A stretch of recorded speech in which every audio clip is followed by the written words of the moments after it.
Hi everyone, welcome back to another episode of Wake&Tech. In today's video, I'm going to show you how to log into Trust Wallet on your desktop. Keep watching the video till the end and don't forget to subscribe to our channel by hitting the subscribe button. Also press the notification bell icon so that you'll never miss another update from us. In order to log into Trust Wallet on your desktop, the first thing to do is to make sure you've downloaded an Android emulator. In my case, I've downloaded the BlueStacks 5 Android emulator. You can download any one that you'd like. Once you have your Android emulator, launch it open and then open up your Trust Wallet application. If you've not downloaded it with your BlueStacks, go to your Play Store button and search for Trust Wallet in the search box. Simply download the application on your desktop and click it open to launch it on. Now, this is the first interface of Trust Wallet.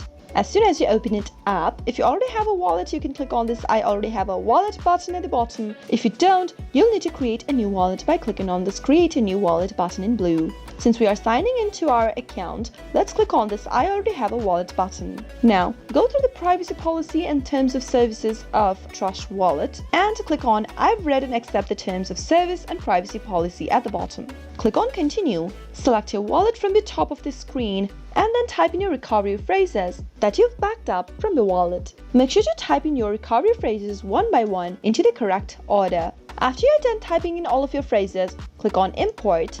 And soon after you do that, wait for a few seconds until your wallet gets imported and there you are signed into your account. Click on Done. Enable the push notifications by clicking on Enable button and there you go. This is the main home page for your Trust Wallet. That is how you'll be able to log into your Trust Wallet account with the help of your desktop. I hope the tutorial was helpful to you. If it was, go ahead and give us a thumbs up.